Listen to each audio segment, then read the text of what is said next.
இனிய மாலை வணக்கம். போரின் சாட்சியம் என்று சொல்லப்படுகின்ற இந்த நூல் அறிமுக விழாவுக்கு உங்களுடைய பொன்னான நேரத்தை ஒதுக்கி தந்திருக்கக்கூடிய அனைவருக்கும் முதலில் என்னுடைய நன்றியை வணக்கத்தையும் தெரிவித்துக் கொள்கிறேன். இது போன்ற ஒரு காத்திரமான படைப்புகள் புதியவர்களால் உருவாக்கப்படுகின்ற பொழுது அதை ஏற்றுக்கொள்ளுகின்ற அங்கீகரிக்கின்ற ஒரு மனப்பக்குவத்துக்கு எங்களுடைய சமூகம் வர வேண்டும். அந்த அடிப்படையில் இன்று இந்த புத்தகத்துக்கும் அந்த புத்தகத்தை எழுதிய ஊடகவியலாளர் சுரேன் காந்திகேசு அவர்களுக்கும் ஒரு அங்கீகாரம் கொடுத்து இந்த விழாவுக்கு வருகை தந்தமைக்கு நன்றி. ஊடக தோழமையோடு இந்த புத்தகத்தை மக்களுக்கு அறிமுகம் செய்து வைக்க வேண்டும். தமிழ் சமூக மட்டத்தில் அனைத்து தரப்பினருக்கும் இந்த புத்தகம் சென்று சேர வேண்டும் என்ற முயற்சியை எடுத்து இந்த வெளியீட்டை சாத்தியப்படுத்தி இருக்கக்கூடிய தேசியம் ஊடகத்தினுடைய ஆசிரியர் ரங்கதாஸ் ஆத்மாவனுக்கும் என்னுடைய நன்றியை தெரிவித்துக் கொள்கிறேன். அதோடு இன்று ஏற்கனவே உரையாளர்களாக கலந்து கொண்ட மற்றும் உரையாற்றவிருக்கின்ற உரையாளர்களுக்கும் நன்றி. ஆழமாக படித்துவிட்டு நான் பேச வந்திருப்பதாக ரங்கதாஸ் குறிப்பிட்டிருக்கிறார். உண்மையில் இந்த புத்தகம் ஒரு சில வாரங்களுக்கு முன்பு தரப்பட்டு படித்துவிட்டு சொல்லுங்கள் உதயன் இது தொடர்பாக உங்களால் பேச முடியுமா என்று கேட்டிருந்தால் நிச்சயமாக வேண்டாம், நான் உரையாற்ற வரவில்லை என்றுதான் சொல்லியிருப்பேன். அதற்கு காரணம் ஆழமாக படிப்பதில்லை, ஆழமான வழிகளை தரக்கூடிய ஒரு புத்தகம். 316 பக்கங்களை கொண்டதாக அமைந்திருந்தாலும் கிட்டத்தட்ட 4 நாட்கள் சென்றது நான் அதனை படித்து முடிப்பதற்கு. நேற்று இரவு தான் படித்து முடித்தேன். அதன் பின்னரும் கூட என்னை சுவாதீனப்படுத்திக் கொள்வதற்கு மிக சிரமமாக இருந்தது. ஒவ்வொரு பக்கங்களையும் புரட்டுகின்ற பொழுது, ஒவ்வொரு வரிகளையும் நாங்கள் படிக்கின்ற பொழுது அது மிகவும் வலிமையான வலியை கொடுக்கின்ற வகையிலே இந்த புத்தகத்தினுடைய தரவுகள் அது கொண்டு செல்கின்ற அந்த கதைக்களம் இன்று அமைந்திருக்கின்றன. சுரேன் காந்திகேசு அவர்கள் கனடாவுக்கு சன்செய் கப்பல் மூலமாக 2010ஆம் ஆண்டு வருகை தந்தார். நாங்கள் இப்பொழுது 2025ஆம் ஆண்டில் இருக்கிறோம். இதுவரைக்கும் 15 ஆண்டுகளிலே அவருக்கு ஒரு அவதி உரிமை கிடைக்கவில்லை. அதற்காக அவர் இன்னும் போராடி கொண்டிருக்கிறார். இந்த இடைப்பட்ட காலப்பகுதியிலே அந்த போராட்டத்துக்கு மத்தியில் தான் இவருடைய இந்த 14 ஆண்டு கால முயற்சியின் பயனாகத்தான் இந்த புத்தகம் சாத்தியப்பட்டிருக்கிறது. ஒரு புத்தகத்தை எழுதுவதற்கு 14 ஆண்டுகள் தேவையா அப்படின்னு எழுதிவிட்டார். இது ஒரு புனை கதை இல்லை, அல்லது ஒரு குறிப்பிட்ட விடயம் சார்ந்து வசீகரிக்கின்ற வார்த்தைகளை பயன்படுத்தி இலக்கண இலக்கிய திறமைகளை பயன்படுத்தி மக்களுக்கு கொண்டு சேர்க்கின்ற அல்லது ஒப்புவிக்கின்ற ஒரு படைப்பு இது அல்ல. தான் அனுபவித்த வலிகளை, வேதனைகளை, தான் கண்ட கொடுமைகளை, கொடூரங்களை அப்படியே அப்பட்டமாக வரிகளாக்கி இருக்கக்கூடிய ஒரு படைப்பு. அதில் எந்த இடத்திலும் மிகைப்படுத்தல் கிடையாது. சில மொழிகளில் படித்துக் கொண்டிருக்கின்ற பொழுது இதனை கொஞ்சம் செதுக்கி இருக்கலாம், இந்த வார்த்தைகளை, இந்த பந்திகளை செதுக்கி இருக்கலாம் அல்லது சுருக்கி இருக்கலாம் என்று நான் எண்ணியுள்ளது. ஆனால் அப்படி அவர் செய்திருந்தால் அது ஒரு வரலாற்று சாட்சியமாக இருந்திருக்கார். இது ஒரு சத்தியத்தின் படைப்பாக அந்த எழுத்தாளரால், ஊடகவியலாளரால் படைக்கப்பட்டிருக்கிறது. ஊடகவியலாளராக யார் இருக்க முடியும், அவருடைய தகமைகள் என்ன என்ற பல விவாதங்கள் இப்பொழுது சூடு பிடித்திருக்கக்கூடிய காலகட்டத்திலே நாங்கள் பயணித்துக் கொண்டிருக்கிறோம். காரணம், இந்த சோஷியல் மீடியா என்று சொல்லப்படுகின்ற சமூக வலைத்தளங்கள் அனைத்தையுமே இலகுபடுத்திவிட்ட ஒரு காலகட்டத்திலே நாங்கள் இருக்கிறோம்.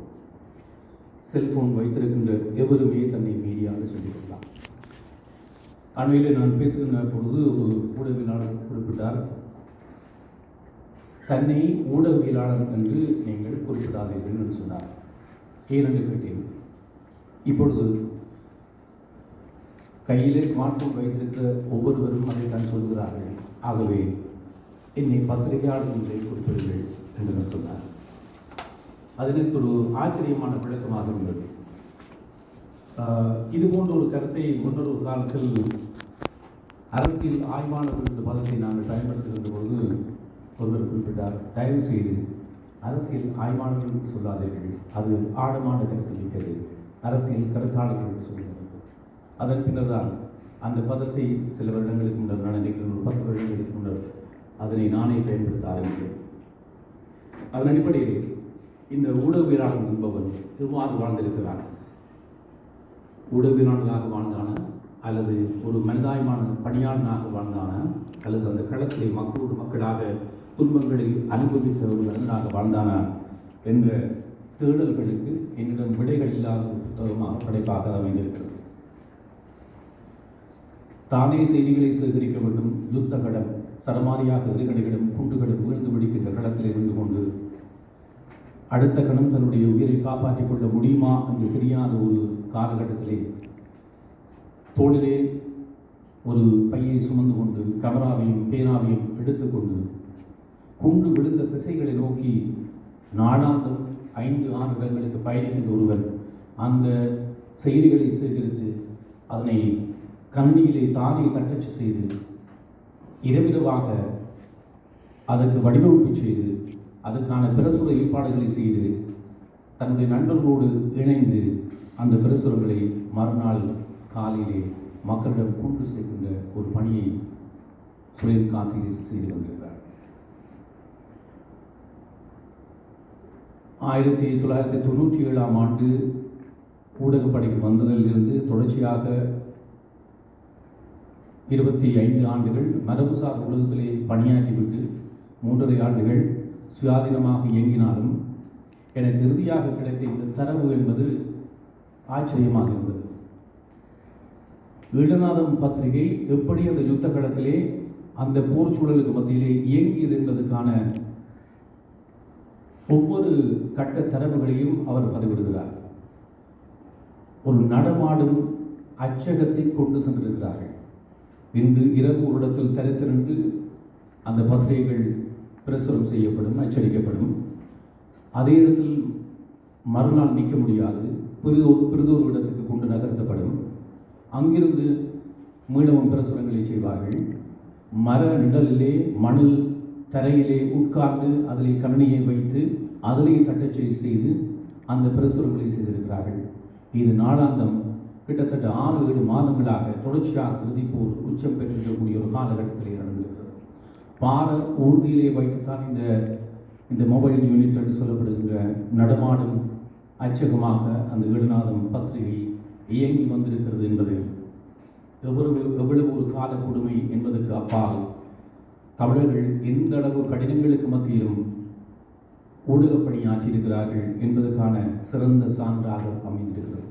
இதில் நான் அந்த ஊடகப் பணி என்று சொல்லுகின்ற பொழுதுதான் இதில் இந்த ஊடகவியலாளன் யார், எவ்வாறான தகவல்களை கொண்டிருக்கிறான் என்று வருகின்ற பொழுது ஒருவன் தான் பார்க்கின்ற விடயங்களை அப்படியே வரிகளாக்கி அதை மக்களிடம் கொண்டு சேர்க்கின்ற பணி பல்வேறு கட்டங்களை கடந்துதான் அது அச்சு ஊடகமாகவோ ஒளி ஊடகமாகவோ சென்று சேர்க்கிறது. அந்த முதல் அத்தியாயத்திலிருந்து இறுதி அத்தியாயம் வரைக்கும் இறுதியிலே அவங்களோடு கிட்டத்தட்ட 12-15 பேர் பணியாற்றி இருக்கிறார்கள். சாதாரணமாக இயங்கக்கூடிய அலுவலகம் அல்ல. எங்கே இரவு பொழுதை கழிக்கப் போகிறோம், எங்கே பகல் பொழுதை கழிக்கப் போகிறோம் என்று தெரியாத காலகட்டத்தில் பயணிக்கின்ற பொழுது அவரோடு பயணித்த ஒவ்வொருவராக செத்து மடிகிறார்கள். விரைகணையில் வீழ்ந்து சாகிறார்கள், பல்குழல் குண்டு தாக்குதலில் சாகிறார்கள், விமான குண்டு தாக்குதலில் சாகிறார்கள், அத்தோடு ஸ்னைப்பர் தாக்குதலில் சாகிறார்கள். இவ்வாறு தன் பக்கத்திலே இடதுபுறமும் வலதுபுறமும் முன்னாலும் பின்னாலும் என்ற அத்தனை பேரையும் படிப்படியாக இழந்து வருகின்ற அந்த காட்சிகளை அவர் அப்படியே கண்முன்னால் தான் பார்த்த உணர்ந்த விடயங்களை எந்தவித பிசகும் இல்லாமல் ஒப்புவித்திருக்கிறார். இதனால் தான் நான் ஆரம்பத்தில் சொன்னேன், இதை படிக்க முடியாது, அதை பேச முடியாது என்ற ஒரு சூழ்நிலையில் தான் இந்த புத்தக வெளியீட்டை தவிர்த்திருக்கலாம் என்று நான் நினைக்க வேண்டிய ஒரு சூழலுக்கு தள்ளப்பட்டேன். இது அவருடைய ஊடக பணி சார்ந்த ஒரு விடயம். அவருக்கு இது அன்றாட விடயமாக மாறிவிட்டது. பிணங்களின் மேல் பிணங்களை கடந்து நடப்பதும் காயம்பட்டவர்களை தூக்கி சுமந்து செல்வதும் என்பது நாளாந்த விடயமாகிவிட்டதனால் அவருடைய உணர்வுகள் மரத்து போய்விட்டன. ஒருவேளை அது மரித்தும் போயிருக்கலாம். அவ்வாறான ஒரு சூழ்நிலையில் தான் அவருடைய இந்த ஊடக பணி தொடர்ந்து இடம்பெற்றிருக்கிறது என்பதற்கான பல சான்றுகளை அந்த புத்தகத்தினுடைய ஆரம்பத்திலிருந்து இறுதி வரைக்கும் அவர் ஒப்புவித்திருக்கிறார். ரஞ்சித் ஜோசப் குறிப்பிட்ட ஒரு விடயத்தை நானும் இங்கே சற்று சேர்த்துக் கொள்ளலாம் என்று நம்புகிறேன். வியட்நாம் யுத்தத்தின் போது அந்த 9 வயது சிறுமியை பற்றி குறிப்பிட்டிருந்தார். எரிகுண்டு காயங்களோடு நிர்வாணமாக ஓடி வருகின்ற அந்த காட்சியை நிக் பூட் என்று சொல்லப்படுகின்ற ஒரு ஊடகவியலாளர் படமாக்கியிருந்தார். அது எந்த அளவுக்கு சர்வதேச ரீதியிலே முக்கியத்துவம் பெற்றது, எந்த அளவுக்கு வியட்நாமிலே ஒரு தீர்வு எட்டப்பட வேண்டும் என்ற அந்த பரப்புரைக்கு உந்து சக்தியாக அமைந்தது என்பதை வரலாறு என்று நிரூபித்திருக்கிறது. அதிலே காயப்பட்ட பெண் கனடாவில் தான் சென்று வருகிறார். மனிதனையே பணியாற்றி வருகிறார். போரை தவிர்ப்பதற்கான செயல் திட்டங்களிலே ஈடுபட்டு வருகிறார். இது ஒரு ஒரு ஒளிப்படம் என்பது 1000 சொற்களுக்கு சமானமானது என்று சொல்லப்படுகின்ற அந்த தத்துவார்த்தத்தை எங்களுக்கு பறைசாற்றியிருக்கிறது. அதே போன்ற இன்னொரு சமூகம் 1993ஆம் ஆண்டு தெற்கு சூடானில் நடைபெற்றது. கெவின் கார்ட்டர் என்று சொல்லப்படுகின்ற ஒரு ஊடகவியலாளர், நியூயார்க் சஞ்சிகையினுடைய ஊடகவியலாளர் எடுத்த படம். அங்கே பசி கொடுமை பட்டினிச்சாவை எதிர்கொண்டிருக்கக்கூடிய ஒரு சிறுமி மயங்கி விடுகின்ற கட்டத்திலே குந்திய நிலையிலே இருக்கிறாள். அவளுக்கு பின்னால் அந்த சிறுமியை கொத்தி உணவாக உட்கொள்வதற்கு பிணம் தின்னும் கழுகு காத்திருக்கிறது. அவர் எடுத்த அந்த படம் புல்சர் விருது உட்பட பல விருதுகளை சுவீகரித்துக் கொண்டு சர்வதேச நாடுகளிலே, மேற்குலக நாடுகளிலே அத்தனை ஊடகங்களும் அதை அட்டைப்படங்களாக பயன்படுத்திக் கொண்டன. இது 93ஆம் ஆண்டு நடக்கிறது. 94ஆம் ஆண்டு அந்த கெவின் கார்ட்டர் என்பவர் தற்கொலை செய்து மரணம் எய்துகிறார். அதுக்கு பல காரணங்கள் சொல்கிறார். அவர் போரை பார்த்தவர், போரின் கொடுமைகளை பார்த்தவர், உளவியல் ரீதியாக பாதிக்கப்பட்டவர். அதன் காரணமாகத்தான் அவர் தற்கொலை செய்து கொண்டார். அது ஒரு காரணங்கள் ஒன்று. அதில் சொல்லப்பட்ட இன்னொரு காரணம், அவர் அந்த படத்தை எடுப்பதற்கு துணிந்த அளவுக்கு அந்த சிறுமியை காப்பாற்றுவதற்கு துணியவில்லையே. அவருடைய மனிதாபிமானம் செத்து விட்டதா என்ற விமர்சனங்கள் அதிகமாக இருந்தன. அதனை அவரால் தாங்கிக் கொள்ள முடியவில்லை. அதன் காரணமாகத்தான் அவர் சர்வதேச அங்கீகாரம் பெற்ற விருதை பெற்ற போதிலும் கூட தன் உயிரை மாய்த்துக் கொண்டார்கள். இங்கே சுரேன் கார்த்திகை நான் பார்க்கிற பொழுது அவர் சொல்லுகின்ற அத்தனை எண்ணிக்கைகளையும் கூட்டி பார்த்தால் கிட்டத்தட்ட ஒரு 500 பேருக்கு மேல் எண்ணிக்கையிலானவர்களை, காயமடைந்தவர்களை அவர் காப்பாற்றியிருக்கிறார். செய்தி சேகரிக்க சென்ற ஒவ்வொரு தருணத்திலும் காயம்பட்டு நிலத்திலே கிடக்கின்ற அத்தனை பேரையும் புரட்டி பார்த்து உயிரோடு இருப்பவர்களை முடிந்தவர்களை ஏனையவர்களுடைய துணை கொண்டு வாகனங்களிலே ஏற்றி ஏதோ ஒரு வகையிலே மருத்துவமனைகளுக்கு, நடமாடும் மருத்துவமனைகளுக்கு கொண்டு சென்று சேர்ப்பதிலே அவருடைய பங்கு அளப்பெரியது. ஆகவே அந்த குற்றச்சாட்டுகளிலிருந்தோ, அந்த மனிதாபிமானம் அற்றவர் என்ற நிலைகளை கடந்தோ பார்க்கிற பொழுது இவர் ஒரு மனிதாபிமான பணியாளராக அந்த களத்திலே நின்று சேவையாற்றியிருக்கிறார். இந்த ஒளிப்படங்கள் எந்த அளவுக்கு தாக்கம் செலுத்தும் என்ற இன்னொரு விடயத்தையும் நான் சொல்லுகிறேன். 2015ஆம் ஆண்டு சிரியாவிலே போர் உச்சம் பெற்றிருக்கக்கூடிய காலகட்டத்திலே துருக்கிய கடற்கரையிலே அலன் கேடி என்று சொல்லப்படுகின்ற 2 வயது சிறுவனுடைய குழந்தையினுடைய உடல் கரையொதுங்குகிறது. அதை ஒரு துருக்கிய சுயாதீன ஊடகவியலாளர் படம் பிடித்து ஊடகங்களுக்கு அனுப்பி வைக்கிறார். அதன் பின்னர் தான் சிரியாவில் இருக்கக்கூடிய அகதிகளுடைய அவலங்கள் தொடர்பாக சர்வதேச மட்டத்திலே அதீத கவனம் செலுத்தப்பட்டது. 2015ஆம் ஆண்டு கனடாவிலே தேர்தல் நடைபெறுகின்ற காலத்திலே மிக பிரதானமான பேசு பொருளாக கனேடிய அரசியல்வாதிகள் அதனை தவிர்த்துவிட்டு தங்களுடைய பிரச்சாரங்களை மேற்கொள்ள முடியாத அளவுக்கு அந்த ஒளிப்படம் அமைந்தது. ஒரு ஒளிப்படம் என்பது எவ்வளவு வலிமை மிக்கது என்பதற்கு இந்த ஒரு சில உதாரணங்களை நான் குறிப்பிட்டாலும் கூட இந்த புத்தகத்திலே நூற்றுக்கணக்கான படங்கள் இருக்கின்றன. அதிலே மக்கள் கொல்லப்படுகின்ற காட்சிகள், சிறுவர்கள் விழிகள் பெருங்கி துப்பாக்கிச் சூட்டு சன்னங்கள் பட்டு எறிகணை குண்டு சன்னங்கள் பட்டு இறந்து கிடக்கின்ற காட்சிகள், அண்ணன் தங்கை அக்காள் என்று குடும்பமாக பலர் இறந்து போகின்ற காட்சிகள் இருக்கின்றன. அதைவிட ஒவ்வொரு காட்சிகளையும் ஒவ்வொரு அனுபவங்களையும் படங்கள் இல்லாத தருணங்களிலே தான் கண்ட அவலங்களையும் அந்த கோரத்தையும் அத்தனை வலிகளோடும் அந்த வலிகளுடைய சிதைவு குறையாமல் ஒப்புவித்திருக்கிறார் இந்த புத்தகத்திலே. இதை நாங்கள் எவ்வாறு எங்களுடைய நீதிக்காக பயன்படுத்தி கொள்ள போகிறோம் என்பதில் தான் எங்களுடைய எதிர்காலம் இருக்கிறது. ரஞ்சித் சொன்னது போல படைப்பாளிகள் இதிலே கணிசமான பங்கை ஆற்ற முடியும். யூதர்களுக்கு நடந்தது இனப்படுகொலை என்பதை கடந்து அதை சர்வதேசம் ஏற்றுக்கொண்ட பின்னரும் கூட இன்னமும் அதனை தங்களுடைய படைப்புகள் கூடாக நிரூபிக்க வேண்டும் என்பதிலே அவர்கள் அவா கொண்டிருக்கிறார்கள். அதில் எந்த அளவுக்கும் அவர்கள் தங்களுடைய அந்த இயங்கு நிலையிலிருந்து விலகியதில்லை, விட்டுக் கொடுப்புகளை செய்ததில்லை.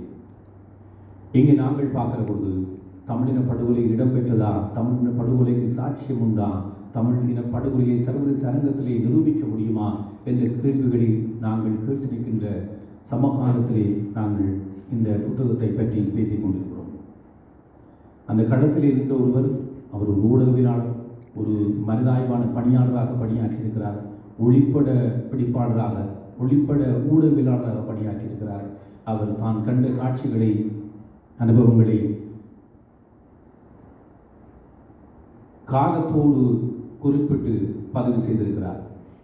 இதுபோன்ற பல பதிவுகளை அங்கே வாழ்ந்த காலத்திலே அவர்களை எதிர்கொண்ட மக்கள் பலரும் சந்தித்திருக்கிறார்கள். ஆனால் எல்லோராலும் தாங்கள் அனுபவித்த துன்பங்களை வார்த்தைகளால் வெளிப்படுத்த முடியாது, எழுத்துக்களால் வெளிப்படுத்த முடியாது. ஒரு சிலரால் மட்டும்தான் அது சாத்தியப்படுகிறது. அந்த விரல் விட்டு எண்ணக்கூடிய ஒரு சிலருக்கு சுரேன் கார்த்திகேசு அவருடைய படைப்பும் அவருடைய பங்களிப்பும் என்பது காலத்தின் வரலாற்றிலே பதியப்பட வேண்டிய ஒரு காலத்தினுடைய ஒரு மிக காத்திரமான அத்தியாயம் என்பதை இந்த வழியிலே சொல்லி வைக்க விரும்புகிறேன். இந்த புத்தகத்தை படித்தவன் அடிப்படையிலே இதில் எங்கே தொடங்கி எங்கே முடிப்பது என்றே தெரியவில்லை. அந்த அளவுக்கு வலியும் வேதனையும் நிறைந்த ஒரு புத்தகம். முன்னர் குறிப்பிட்டது போல தொடர்ச்சியாக நீங்கள் இடைவிடாமல் படிக்கவே முடியாது. போர் நடைபெற்ற காலத்திலே ஒரு ஊடகவியலாளராக, நிகழ்ச்சி தொகுப்பாளராக, செய்திகளை வாசிப்பவனாக நாளாந்தம் அந்த செய்திகளை மக்களுக்கு கனடாவிலே கொண்டு சேர்த்தவன் அடிப்படையிலே எங்களுக்கும் மன உளைச்சல் இருந்தது. இன்று வரைக்கும் அது இருக்கிறது. இருந்தாலும் கொஞ்சம் அதிலிருந்து விலகி ஓரளவுக்கு மாற்றங்களை தேடி ஓடலாமா என்று பார்க்கிற பொழுது அந்த பழைய நினைவுகளை மீட்டு கிளறி இருக்கிறது இந்த புத்தகம். 2009ஆம் ஆண்டு டொரண்டோவிலும் ஒட்டுமாவிலும் பல்லாயிரக்கணக்கானவர்கள் வரிசையாக நின்று ஓலமிட்டு எங்களுக்கு நீதி வேண்டும், இனப்படுகொலையிலிருந்து எங்களை காப்பாற்றுங்கள் என்று அந்த மக்கள் ஓலமிடுகின்ற பொழுது அதனை செய்தியாக்கியவன் நான். நேரலையோடாக உலகத்துக்கும் கனடாவில் இருக்கக்கூடிய மக்களுக்கும் கொண்டு சேர்த்த அந்த பங்களிப்பாளர்களில் நானும் ஒருவர் என்ற அடிப்படையிலே அந்த வலிகள் சுமைகள் எனக்கு தெரியும். அதை ஒவ்வொரு நாள் காலையிலும் இரவிலும் நாங்கள் இதையே படிக்கிறோம், இதையே சிந்திக்கிறோம், இதையே ஒப்புவிக்கிறோம் என்பது எந்த அளவுக்கு தாக்கத்தை ஏற்படுத்தும் என்பதை அந்த பாதையூடாக பயணித்தவர்களுக்கு மட்டும்தான் புரியும். ஆனால் நாங்கள் அதை செய்தியாக உள்வாங்கி கிடைத்த படங்களை பார்த்து காணொளிகளை பார்த்தவர்கள். ஆனால் இந்த சுரேன் கார்த்திகேசு அந்த கடற்சூழலில் ஒருவனாக நின்று வாழ்ந்து அந்த அபாயங்களில் இருந்து இறுதியாக மீண்டு வந்திருக்கக்கூடிய ஒரு சாட்சி. அவருடைய இந்த புத்தகம் தொடர்பாக அவரோடு பேசலாம் என்று 2 நாட்களுக்கு முன்னர் ஒரு சிறிய நேர்காணல் ஒன்றை செய்யலாம் என்று எடுத்த பொழுது அவர் எந்த அளவுக்கு அதை உரையாடல் ஊடாக வெளிப்படுத்துவார் என்ற தயக்கம் எனக்கு இருந்தது. குறுகியதாகவும் வைத்துக் கொள்ளலாம் என்று இருந்தேன். அப்படி பேசுகின்ற பொழுது அவர் சொன்னார், நான் இறந்த பின், நான் இல்லாத போது, அவர் இப்படித்தான் குறிப்பிட்டார், நான் இல்லாத போதும் இது ஒரு சாட்சியமாக இருக்கும் மக்களுக்கான நீதியை பெற்றுக் கொடுப்பதில்லை என்று. எனக்கு ஒரு கேள்வி, ஏன் அவர் இருக்கின்ற பொழுது அந்த நீதி கிடைக்காதா? அதற்கு எங்களுடைய மக்கள் துணை போக மாட்டார்களா? ஊடகவியலாளர்கள், படைப்பாளிகள், கலை ஆர்வலர்கள் என்று நூற்றுக்கணக்கானவர்கள் இருக்கக்கூடிய ஒரு சமூகம் இதுவரைக்கும் எந்த அளவுக்கு இவ்வாறான விடயங்களை கொண்டு சேர்ப்பதற்கு காத்திரமான பங்களிப்பை செய்திருக்கிறது என்ற வினாவை நான் உங்களிடம் முன்வைக்கிறேன். யாரும் செய்யவில்லை என்று சொல்லவில்லை. பல முயற்சிகள் எடுக்கிறார்கள், உதிரிகளாக எடுக்கிறார்கள், அமைப்புகள் சார்ந்து எடுக்கிறார்கள். ஆனால் நாங்கள் இந்த 16 ஆண்டுகளிலே, போர் முடிந்த 16 ஆண்டுகளிலே எந்த அளவுக்கு இதிலே வெற்றி அடைந்திருக்கிறோம் என்று ஒரு கேள்வி வருகின்ற பொழுது, கடந்த ஆண்டு வரைக்கும் ஒரு அமைப்பு தமிழின படுகொலையை ஏற்றுக்கொள்ளவே இல்லை. நாங்கள் வார்த்தைகளிலே சொல்வதில்லை, எழுத்திலேயே சொல்வதில்லை, எங்களுக்கு அப்படித்தான் அறிவுறுத்தப்பட்டது என்று சொன்னது. ஒரு சமூக குழு ஒன்று அதற்காக ஒரு விழிப்புணர்வு போராட்டத்தை நடத்த வேண்டிய நிலை ஏற்பட்டது. அதன் பின்னர் தான் அவர்கள் அதற்கு மன்னிப்பு கூறினார்கள், ஏற்றுக்கொண்டார்கள். ஆனால் அது வெறும் வார்த்தையுடன் போகிறதா? அதனை கடந்து அது பரப்புரை ரீதியாக மக்களுக்கான நீதியை பெற்றுக் கொடுப்பதிலே எந்த அளவுக்கு காத்திரமாக பங்களிக்கப் போகிறது என்ற கேள்வியை நான் கேட்கிறேன். இந்த 15 ஆண்டுகளாக ஒரு சிலரை தவிர எத்தனை பேர் தமிழின படுகொலை என்று ஒரு அமைப்பு சொல்லவில்லையே என்று அதற்கான வித்தியாசங்களை புரிந்திருக்கிறீர்கள். போர்க்குற்றம் வேறு,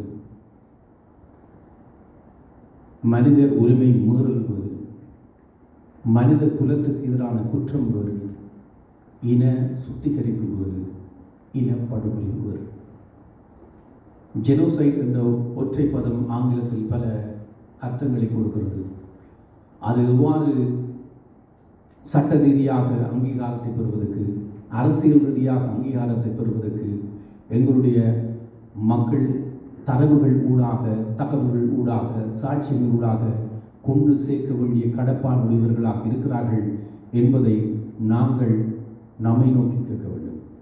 இதிலே சரிக்க ஆரம்பத்தில் குறிப்பிட்டது போல ஒரு சட்ட புலமையாளராக, இளம் சட்டத்தரணியாக உருவாக இருக்கக்கூடிய ஒருவரிடமிருந்து இல்லை, நாங்கள் இதற்காக போராட வேண்டும் என்ற நம்பிக்கை புது ஒளியை பாய்ச்சியிருக்கிறார்.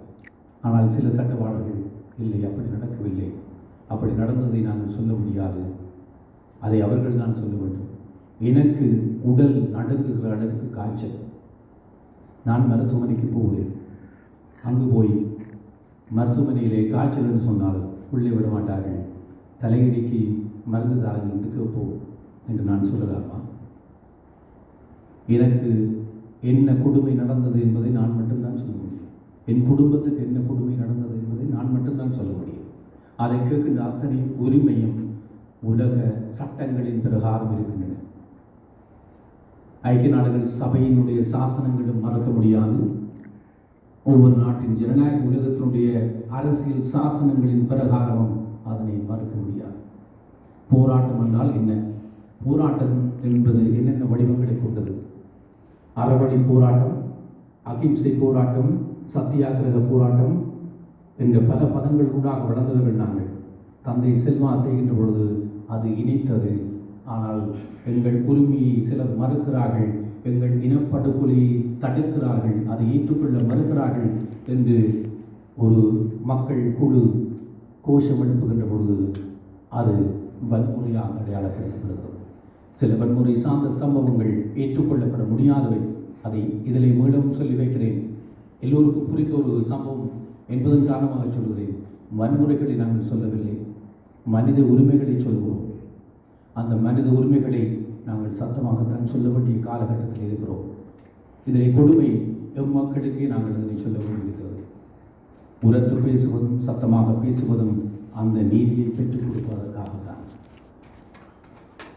பேனா மிகப்பெரிய ஆயுதம் என்று சொல்கிறார்கள். ஆனால் இன்று நவீனத்திலே பேனா பாவித்து எழுதுவது குறைந்து வருகிறது. ஆகவே அதை ஒரு பொதுப்படியாக எழுத்து என்றே வைத்துக் கொள்வோம். எழுத்து மிகப்பெரிய ஆயுதம். அந்த ஆயுதத்தினுடைய ஒரு படைப்பு தான் இந்த புத்தகம். இந்த புத்தகத்தை ஏதோ இந்த நிகழ்ச்சிக்கு வந்தோம் பெற்றுக்கொண்டோம் என்று நீங்கள் செல்லாமல் ஒரு முறை அந்த 316 பக்கங்களையும் படியுங்கள். மனம் விட்டு படியுங்கள். அழுக வந்தால் அழுங்கள், கோபம் வந்தால் அதையும் தாங்கிக் கொள்ளுங்கள். உங்களுக்கு கோபம்தான் வர வேண்டும், குறைந்தபட்சம் வேதனையாவது வர வேண்டும். அதைத்தான் நாங்கள் எதிர்பார்க்கிறோம்.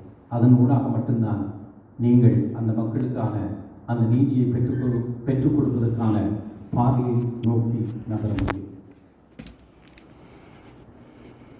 இன்று எவ்வாறான துணியிலே நான் பேசுவது என்பது எனக்கு தெரியாது. கடவுள் ஒரு சில சம்பவங்களை இதிலே நிலமாக கூறிக்கொண்டு இன்றைய உரையை நிரப்பித்துக் கொண்டு வருகிறேன். சுரேன் கார்த்திகேசு மக்களுடைய அந்த அவலங்களை அவர்கள் கொடுமை செய்யப்பட்டு கொலை செய்யப்பட்டதை சொல்லியிருக்கிறார். இவையெல்லாம் சாட்சியங்கள் அச்சடித்தார். ஐக்கிய நாடுகள் சபை இருக்கவில்லை, சர்வதேச செஞ்சிலுவை சங்கம் இருக்கவில்லை, போர் நிறுத்த கண்காணிப்பாளர்கள் களத்தில் நிற்கவில்லை, தகவல் தொழில்நுட்பங்கள் துண்டிக்கப்பட்டு பொருளாதார தடை விதிக்கப்பட்டு மக்களுக்கான அத்தியாவசிய உணவுப் பொருட்களும் இல்லாத ஒரு யுத்தம் நடந்து கொண்டிருந்த காலகட்டத்தில் அந்த ஒவ்வொரு கொலைகளாக படுகொலைகளாக வர்ணிக்கின்ற பொழுது சுரேன் குறிப்பிடுகின்ற ஒரு விடயம், ஒரு தான் சென்ற பொழுது எருகணை வீழ்ந்து மக்கள் இறந்து கிடக்கின்ற இடத்துக்கு சென்ற பொழுது 5 பேரின் உடல்கள் இருக்கின்றன. ஒரு 15 வயது சிறுவன் அழுது கொண்டிருக்கிறான், ஓலமிட்டு அழுது கொண்டிருக்கிறான். அவனுக்கு பக்கத்திலே அவனுடைய இளைய சகோதரி இருக்கிறார். என்னவென்று பார்த்தால் அவனுடைய பெற்றோர் இருவரும் இறந்து விட்டார்கள்.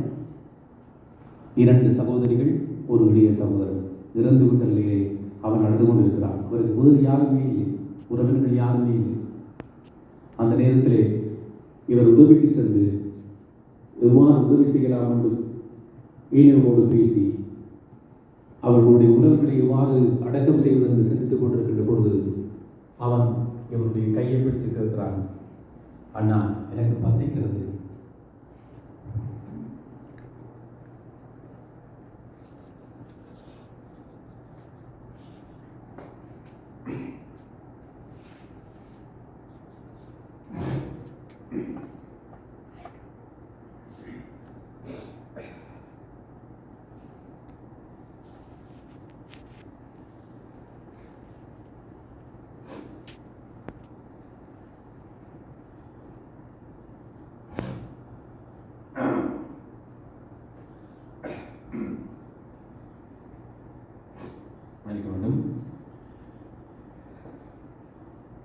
ஆமாம், எனக்கு பசிக்கிறது, ஏதாவது சாப்பாடு வாங்கி கொடுப்பீர்களான்னு கேட்கிறார்.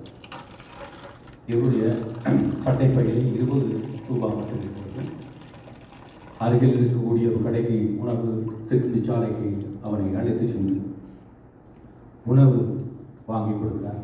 ஒரு பானம், ஒரு பிளெயின் டீயும் ஒரு தேநீரும் வாங்கி கொடுக்கிறார். அதன் பின்னர் அந்த சிறுவன் கேட்கிறான், எங்கள் குடும்பத்தில் இருந்தவர்களை அடக்கம் செய்வதற்கு உதவி செய்கிறீர்களா என்று.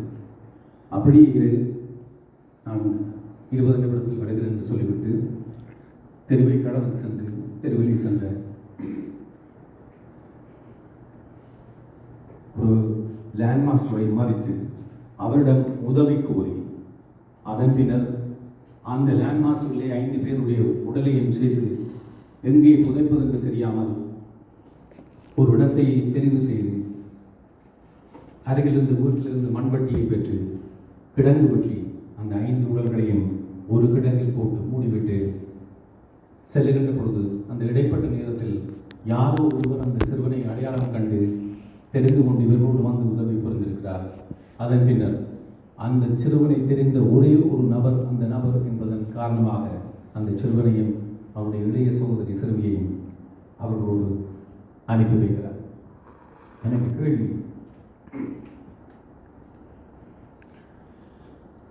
அந்த சிறுவனுக்கும் அந்த சிறுமிக்கும் என்ன நடந்தது? உயிரோடு இருக்கிறார்களா? அவர்கள் ஒருவேளை தப்பித்திருந்தால் அவர்களை யார் காப்பாற்றியிருப்பார்கள்? யார் பராமரித்திருப்பார்கள்?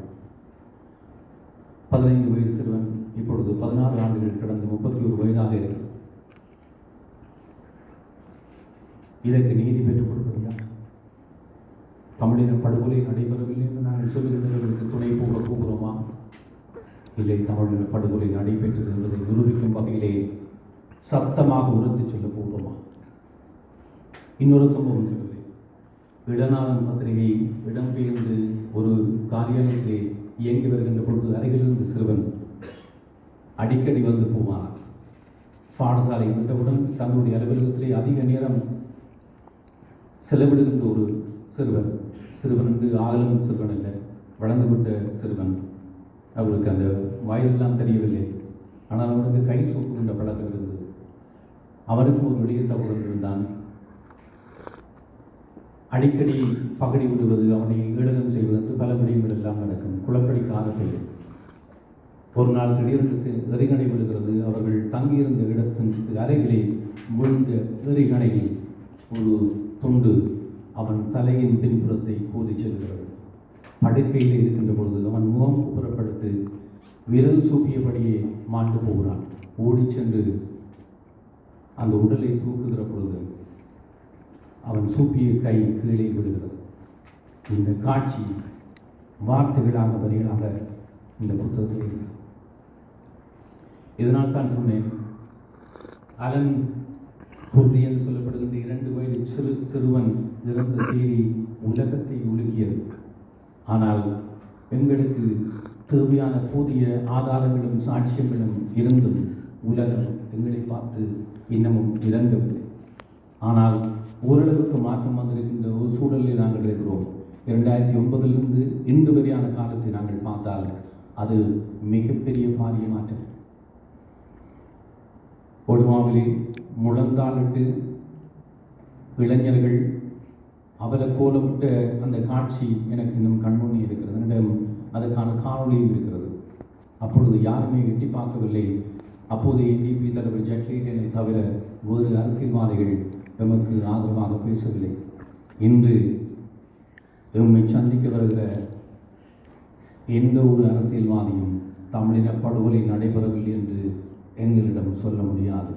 எங்கள் நிகழ்ச்சிகளுக்கு அவர்கள் வந்தால் தமிழின படுகொலைக்கு நீதியை பெற்றுத் தருவோம் என்று சொல்லுகின்ற அளவுக்கு வந்திருக்கிறார்கள்.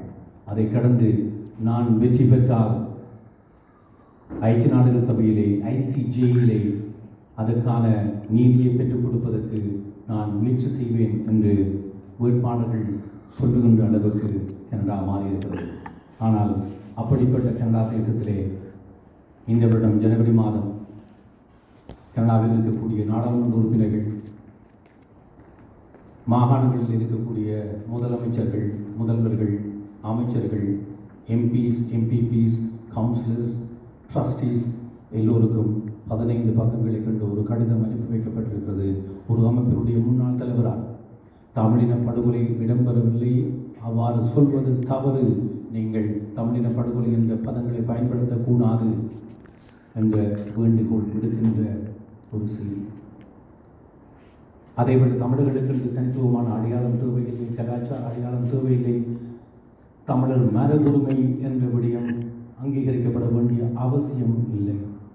ஒன்றாரியா மாகாணத்திலே நிறைவேற்றப்பட்ட தமிழின படுகொலை அறிவூட்டல் வாரம் என்ற அந்த கல்வி செயல்பாடு நிறுத்தப்பட வேண்டும், அது தேவையில்லை என்று சொல்கின்ற செய்தி நம்மவர்கள் மத்தியில் இருந்து சொல்லியிருக்கிறது. நாங்கள் யாரிடம் நீதி கேட்பது? எம்மை கொண்டவனிடம் நீதி கேட்பதா?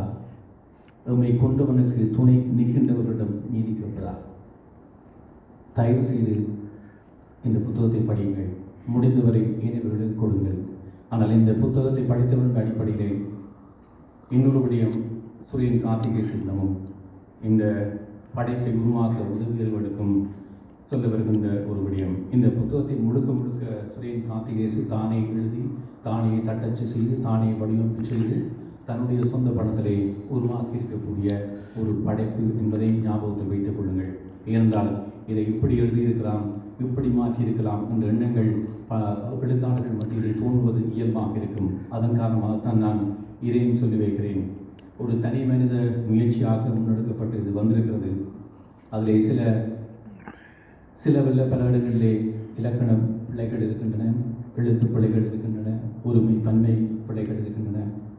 இவை ஒரு காத்திரமான வரலாற்று சான்றாக செல்வதன் காரணமாக அடுத்தடுத்த பதிப்புகள் மேற்கொள்ளப்படுகின்ற பொழுது அது முழுமையாக திருத்தப்பட வேண்டும், முழுமையாக பரிசீலனைக்கு உட்படுத்தப்பட்டு அது சரியான ஒரு படைப்பாக வர வேண்டும் என்பதனை கூறி வைக்க விரும்புகிறேன். மற்றது இன்றைய நிகழ்ச்சியிலே ஆரம்பத்திலே சரிக்கு ஆங்கிலத்தில் பேச வேண்டும் என்று சொன்ன அதே காரணத்தின் அடிப்படையிலே இந்த புத்தகம் தமிழில் வருவதை விட ஆங்கிலத்தில் அதனுடைய செறிவு குறையாமல் மீள் பதிப்பு செய்யப்பட வேண்டும். அதற்கு எங்கள் சமூகத்தில் இருக்கக்கூடிய தனவந்தர்கள் உதவி செய்ய வேண்டும் என்ற வேண்டுகோளை முன்வைத்து விடைபெறுகிறேன். நன்றி, வணக்கம்.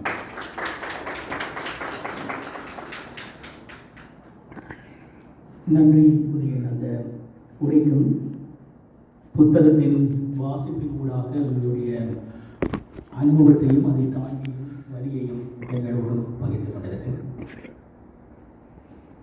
சுரேனுடைய இந்த புத்தகம் குறித்த கருத்து பகிர்வில் 4வது இறுதி பகிர்வாளராக இந்த புத்தகம் குறித்து முதலாவதாக பேசுமாறு நான் கேட்டது இவரைத்தான். புத்தகத்தை பார்ப்போம், பின்னர் பேசுவோம் என்று சொன்னார். அந்த புத்தகத்தை கொடுத்துவிட்டு சில நாட்களுக்கு பின்னர் அவரை அழைத்து பேசுகின்ற போது ஒரு விடயம் சொன்னார். இந்த புத்தகத்தை சில பக்கங்களை தாண்டி வாசிப்பது கூட மிகவும் கடுமையானதாக இருக்கிறது என்று உதயன் சொன்ன அதே விடயத்தை நானும் அனுபவித்திருக்கிறேன். இந்த புத்தகத்தின் தயாரிப்பின் போது ஆரம்பத்தில் இருந்து அதை பல்வேறு கட்டங்களிலே பகுதியாக வாசித்தவன் என்ற அழகிலே நானும் அதை அனுபவித்திருக்கிறேன். புத்தகத்தை முழுமையாக பார்த்த உதயன் சொன்ன அதே கருத்தை தான் என்னுடைய அடுத்த பேச்சாளரும் என்னிடம் தெரிவித்தார். அது உட்பட தன்னுடைய புத்தக அனுபவம் மற்றும் இந்த பதிப்புகள் மற்றும் தமிழர்களுக்கான இனப்படுகொலை உட்பட்ட பல்வேறு விடயங்களிலே டாக்குமெண்டேஷன் எவ்வளவு முக்கியமானது, அதனோடு தொடர்புபட்ட தன்னுடைய கருத்துக்களை பகிர்வதற்கு எழுத்தாளர், கவிஞர், நாடகர் ஜெயகரன் அவர்களை அன்போடு அழைக்கிறேன். இன்றைய நிகழ்வின் இறுதி உரையை ஜெயகரன் அவர்கள்